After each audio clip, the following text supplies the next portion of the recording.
Varicose వ్యాధితో బాధపడుతున్నారంట. తక్కువ ఖర్చుతో ట్రీట్మెంట్ కావాలి అనుకుంటే ఎవిస్ హాస్పిటల్ని సంప్రదించండి. నమస్తే రమ్మగారు. నమస్తే జయ. రమ్మగారు, దెయ్యం కథ ఒకటి చెప్తారా? దయ్యాల కథ చెప్తాం. చెప్పండి. ఏంటి 4, 5, 10, 15 ఉన్నాయా? చెప్తాను చూడు. పూర్వం అప్పట్లో నౌకా వ్యాపారాలు అవి ఉండేవి కదా. మన వాళ్ళు ఎక్కడికో పోయి ఎక్కడో బిజినెస్ చేసుకుని వచ్చేవాళ్ళు. అట్లా నౌకలు వ్యాపారాలు చేసే కాలంలో రత్నశెట్టి అని ఒక శెట్టి గారు ఉండేవాడు. ఆయన తిరగని ఎక్కని పడవ లేదు, తిరగని దేశం లేదు, చూడని ద్వీపం లేదు. అసలు ఆయనకి ఆ వ్యాపారంలో తెలియందే లేదు. భలే గొప్పవాడు ఆయన. ప్రతి వాళ్ళు ఆయనతో కలిసి ప్రయాణం చేయాలని ఉబలాట పడేవాళ్ళు. ఆయనతో వెళ్తే ట్రిప్ చాలా బాగుంటుంది, ఎన్నో కొత్త విషయాలు తెలుసుకోవచ్చు, కొత్త కొత్త ఊళ్ళు చూడొచ్చు, అద్భుతమైన బిజినెస్లు చేయొచ్చు, బాగా సంపాదించవచ్చు, బోల్డ్ ఉండేవి. ఆయనకి షష్టి పూర్తయింది. ఓకే. అందరూ ఏమన్నారు, షష్టి పూర్తయింది, ఇంక మానేయాలి, నువ్వు పెద్దవాడి అయిపోయావంటే ఆయన ఏమనుకున్నంటే, వన్ లాస్ట్ జర్నీ, ఒకటే చివరిది, ఇది చేసి ఇంక ముందు చెయ్యను అని చెప్పి ప్రచారం చేశాడు. ఆయనతో బోల్డంతమంది తయారయ్యారు. వారా వీరా జనం, కళాశీలు వాళ్ళు వీళ్ళు ఉంటారు, ఈ పడవలు నడిపేవాళ్ళు. బయలుదేరి పడవ ఎక్కారు, వెళ్తున్నారు. సముద్ర మధ్యంలోకి వెళ్ళాక ఏదో పెద్ద తుఫాను, ఊహించలా వీళ్ళు, సడన్గా వచ్చేసింది. ఈ నావకి చుక్కాని విరిగిపోయింది, ఆ పడవకి, వాళ్ళు వెళ్తున్న షిప్కి. ఎన్నిసార్లు సముద్రపు అలలు వాళ్ళని ముంచేయటానికి ప్రయత్నం చేసినాయి. ఎట్టా గొట్ట రెక్కొన్నారు, అన్నీ పోయినాయి. దిక్సూచి విరిగిపోయింది, చుక్కాని విరిగిపోయింది, ఇంకేమిటో పోయింది. ఆ తర్వాత ఈ పడవకి పైన కడతారు కదా, అవన్నీ పోయినాయి. షేప్ ఉంది, ఆ తెరచాపంతా పోయింది, షేప్ ఉంది, మనుషులు ఉన్నారు. మొత్తాన్ని గింగిరాలు తిరుగుతూ ఓ పక్కకేటో చేరటం మొదలుపెట్టింది. అది సరేలే, ఏదో ఒక లంకకి పడితే అది అక్కడ ఏదైనా దిగి రిపేర్ చేసుకోవచ్చు, మన దగ్గర ఉన్నది కాకుండా చెట్టో చేమో మనుషులో ఎవరన్నా కనపడతారని చూద్దామనుకున్నారు. ఒకవైపుకి వెళ్తోంది. అది వెళ్తుంటే వీళ్ళు, బాబుగారు అదేంటండి, అదేమై ఉంటుంది, చూడండి అని ఆయన లేపుకొచ్చారు. ఆయన చూస్తూ, నాకు తెలిసిన ద్వీపం కాదు ఇది, ఏ దయ్యపు లంకో అయి ఉంటుంది. దయ్యాల లంకలు కొన్ని ఉంటాయి సముద్రంలో, నేను ఎప్పుడు వెళ్ళలా, ఇది నాకు తెలియదు అనేసరికి మిగిలిన వాళ్ళంతా అన్నారు, దయ్యాల లంక అట్లా అంటారేంటండి, అలాంటివి ఉంటాయంటే, ఉంటాయిరా, మనం చూడకపోతే లేదంటే ఎట్లా, మనం చూడలా, కానీ లేదని అనకూడదు, ఉంటుంది, చూద్దామన్నారు. దగ్గరికి వెళ్తుంటే అది ఎట్లా కనపడుతుంది, చాలా చక్కగా, బాగా పెద్ద కొండ, కిందంతా ఏవో తోటలు దొడ్లుగా, అదేదో అడవి వెర్రెత్తినట్టు లేదు, ప్లాండ్గా పెంచినట్టుగా కనపడుతుంది. బాగా మోకాల కంటే తక్కువగా ఉన్నటువంటి గడ్డి, ఏవో తిరుగుతున్నాయి, గొర్రెల్లాగా కనపడుతుంది. వీళ్ళన్నారు, దయ్యపు లంక అయితే ఇట్లా ప్లాండ్గా ఎలా ఉంటుంది, మనుషులు ఉన్నారు డెఫినెట్గా ఇక్కడ, అది చూద్దామన్నాడు. ఈయనేం మాట్లాడలే. ఈయన ఏమన్నాడు, ఏదైనా సరే మనం అక్కడికి వెళ్ళాల్సిందే, ఎక్కడో ఒక చోటకి ఈ బండి, ఈ నావని పట్టించాలి, ఏదో పక్కకి మనం వెళ్ళాల్సిందే, చూద్దాం. అక్కడ వాళ్ళ సహాయం లేకుండా మళ్ళీ మనం ఇల్లు చేరటం కల్లా ఇక్కడ ఏదైనా దిక్సూచి ఏర్పరచుకోవాలి, ఈ చుక్కాని విరిగిపోయింది దీన్ని సరి చేసుకోవాలి, తెరచాప సరిదైపోయింది దాన్ని సరి చేసుకోవాలి, చేయాల్సిందేగా, పదండి వెళ్దామన్నాడు. అనేసరికల్లా సరే పడవ దానికి పట్టేసింది. దగ్గరికి వెళ్ళాక వీళ్ళకి తెలిసింది, భవనాలు ఉన్నాయి, తోటలు ఉన్నాయి, పెద్ద గడ్డి మైదానాలు, గొర్రెలు తిరుగుతున్నాయి, కాబట్టి డెఫినెట్గా మనుషులు ఉంటారు భావించారు. సరే ఏం చేశారు, ఈయన రత్నశెట్టి ఇంకా కొంతమంది కళాశీలు దిగారు. కొంతమంది అన్నారు, మీరు వెళ్ళి చూసిరండి, ఈ లోపల మేము చేయగలిగిన రిపేర్ ఇక్కడ ఏదో చేస్తాం అనేసరికి ఈ గుంపు బయలుదేరారు. ఒక ముసలాయన గడ్డి కోసుకుంటున్నాడు. వీళ్ళు పోయి, బాబు ఊళ్ళో ఏమైనా పని దొరుకుతుందా, మనుషులు దొరుకుతారా అంటే ఆయన ఏం వినిపించుకోవాలి, ఎంత అడిగినా సమాధానం చెప్పలా.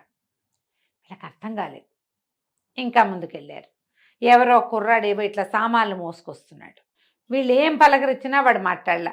వీళ్ళ భాష కాదా ఏమిటో వీళ్ళకి అర్థం కాలేదు. ఇంకా ముందుకెళ్తే ఒక 4, 5 పిల్లలు ఎగురుకుంటూ వీళ్ళని దాటుకుంటూ వెళ్ళారు. వీళ్ళు ఎవరైనా మన ఎదురుకుంటూ, ఇప్పుడు మనుషులు వస్తున్నారనుకో, వాళ్ళని చూసి ఆగటమో అడగటమో మాట్లాడటమో కనీసం తప్పుకోవటమో చేస్తాం, ఏమీ చేయలే. వీళ్ళ మీద నుంచి వెళ్ళిపోయారు వాళ్ళు అనిపించింది వీళ్ళకి. ఓకే. ముందుకెళ్తే గొర్రెలున్నాయి, గుడ్లున్నాయి, పెద్ద పెద్ద ఇళ్ళు, బోళ్ళన్ని పంటలు, తోటలు, పెద్ద కోటగోడలు. కానీ ఒక్కడు వీళ్ళకేసి చూడ్డు మాట్లాడు. ఉమ్. వీళ్ళకి అర్థం కావటల్లా ఏమిటి ఏమిటి ఏమిటి అని.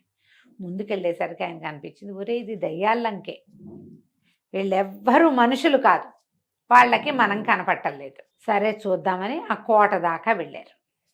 వెళ్తే బయట సైనికులు ఉన్నారు, కాపలాలు. క్రమంగా వీళ్ళకి ఏమర్థమైంది, వాళ్ళల్లో ఎవ్వరూ తమని చూడటం లేదు.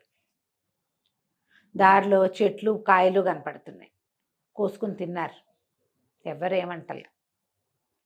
సరే లోపలికి వెళ్ళారు. ముందుకెళ్తే పెద్ద కోట, సైనికులు కాపలా ఉన్నారు. కోట దాటి గేట్ దాటి లోపలికి వెళ్ళారు. లోపలికి వెళ్తే ఏమిటో డ్యాన్సులు జరుగుతున్నాయి, సంగీతాలు జరుగుతున్నాయి. ఓ రాజుగారు పెద్ద సభా సమూహంగా కనపడుతుంది. ఆ సభలోకి వెళ్ళారు. ఎవరి దాన్ని వాళ్ళు పాడేసుకుంటున్నారు, డ్యాన్సులు చేస్తున్నారు. రాజుగారు వాళ్ళు వీళ్ళు ఓహో ఓహో అంటున్నారు. ఈయన అన్నాడు, ఒరే ఒక తమాషా చేస్తాను చూడండి అని చెప్పి అలా వెళ్ళి రాజుగారి మొహంలో మొహం పెట్టి చూడడం మొదలుపెట్టాడు. రాజుగారు ఈయన అతను చూడలేదు కానీ కెవ్వుమని కేక పెట్టి పడిపోయాడు, స్పృహ తప్పిపోయాడు. వీళ్ళు హడిలిపోయారు, ఏమైపోతుందో అని. ఈ లోపల అందరూ వైద్యుడేడి వైద్యుడేడి అంటే ఒక భూత వైద్యుడు లాంటి వాడు ఒకడు పరిగెత్తుకొచ్చాడు. దగ్గరికి వెళ్ళాడు రాజుగారి దగ్గరికి. రాజు నాడి చూశాడు, ఏమీ లేదు, గాలి చేష్ట అని చెప్తున్నాడు. అసలు గాలి ఎవరు? వాళ్ళే, అంతే. వాళ్ళందరూ ఆత్మలే, అవన్నీ దయ్యాలే కానీ మనుషులు కాదు వాళ్ళు. అప్పుడు ఏమన్నారు, ఎవరో మనిషి వచ్చాడు లోపలికి. ఆ మనిషి స్పర్శకి రాజుగారికి ఈ పని వచ్చింది. ఇలా వచ్చేసాను, స్పృహ తప్పిపోయాడు. ఏదో స్మెల్లింగ్ సాల్ట్ లాంటిది వాసన చూపించారు, లేవదీశారు. ఇప్పుడు ఆ మనిషికి ఏం చెయ్యాలి? అందరూ అటు ఇటు చూస్తున్నారు, ఎవరికి వీళ్ళు కనపట్ల, వీళ్ళు మాత్రం అన్నీ చూస్తున్నారు. అప్పుడు ఏమన్నాడు భూత వైద్యుడు, అలా కాదు, ఆహార పదార్థాలు వండండి బాగా అంటే అన్నీ వండారు. వండి అక్కడ పెట్టారు, పట్టుకొచ్చారు. అప్పుడు దండాలు పెట్టించాడు అందరితోటి. ఓ మనుషులారా, మీరెవరో, ఓ మనిషి నువ్వు ఇక్కడే ఉండుంటావు, మమ్మల్ని వదిలిపెట్టేసి ఇక్కడ ఉన్న ఆహార పదార్థాల్లో నీకేం కావాలంటే అది తిని మమ్మల్ని వదిలిపెట్టి వెళ్ళిపో. మా రాజుగారికి చాలా సెన్సిటివ్, ఆయన సుకుమారుడు, అలా మనుషుల పొలకమని సహించలేడు. మేమందరం వాటికి బాగా అలవాటై మాకేం భయం లేదు, కానీ మా రాజుగారి వల్ల కాదు. కాబట్టి కావలసిన ఆహారం తినేసి మమ్మల్ని వదిలిపెట్టి వెళ్ళిపో. ఇవన్నీ దయ్యాలే కానీ పంటలు కాయలు అన్నీ నిజమే. వాళ్ళన్నీ పనులు చేసుకుంటారు. శుభ్రంగా వండి పెడితే వీళ్ళు 11 మందో 12 మందో వెళ్ళారు, కళాశీలు వీళ్ళంతా.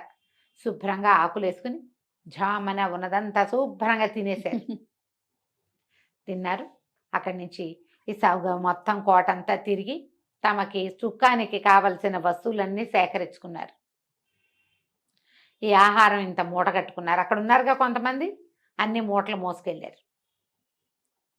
వీళ్ళు వెళ్ళిపోతూ ఉంటే ఆ భూత వైద్యుడు అన్నాడు, రాజుగారు తేలిక పడుతున్నాడు అంటే వాళ్ళు వెళ్ళిపోతున్నాడు వచ్చిన మనిషి, పర్వాలేదు పర్వాలేదు మీరందరూ ధైర్యంగా పని చేసుకోండి అంటే, అంతకుముందు ఆ దయ్యాలన్నీ నుంచునుండా ఏం పని చేయకుండా రాజుగారిని చూసుకుంటూ ఎవరి దారిని వాళ్ళు పనులలోకి వెళ్ళిపోవటం మొదలెట్టారు. కొంతమంది గొడ్లు తోలుతున్నారు, కొంతమంది గొర్రెలు తోలుతున్నారు, కొంతమంది గుర్రాల సంగతి చూస్తున్నారు. ఊడ్చేవాళ్ళు తుడిచేవాళ్ళు ఎవడి పని వాడు చేసేసుకుంటున్నాడు. వీళ్ళు వాళ్ళ మధ్యలోంచి తమకు కావాల్సిన సామాన్లన్నీ మోసుకుని తిండి కూడా మోసుకుంటూ నడుచుకుంటూ వెళ్ళిపోయారు.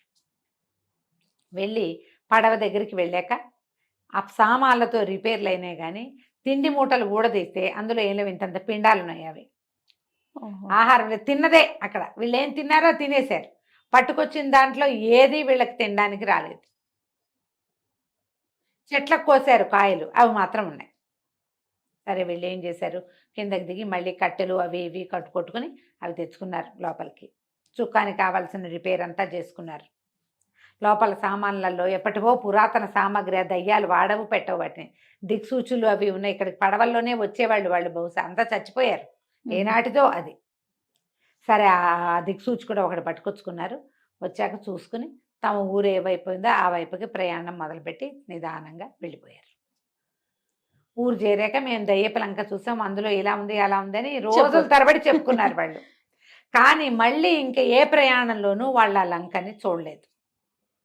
రత్నశెట్టి గారు ఆ తర్వాత ఇంకా వెళ్ళాల. ఇదే మంచి లాస్ట్ ట్రిప్ ఏదైతే చేసామో అది ఒక అద్భుతమైన ట్రిప్పు. వాళ్ళు చూస్తుండగానే వాళ్ళు వండుకున్న ఆహారం వాళ్ళకి తెలియకుండా తినేసాం మనం.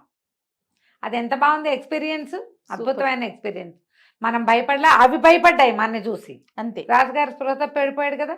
ఈ కబుర్లే చెప్పుకుంటూ ఉండేవాళ్ళు ఎంతకాలమో. ఇప్పటిదాకా నేను చేసిన అన్ని ట్రిప్పులు ఒక ఎత్తు, ఆఖరి దయ్యపులంకకి వెళ్ళిన ట్రిప్పు మరో వేరేది అని అందరికీ చెప్పుకుంటూ ఉండేవాడు. కథ కంచికి మనం ఇంటికి.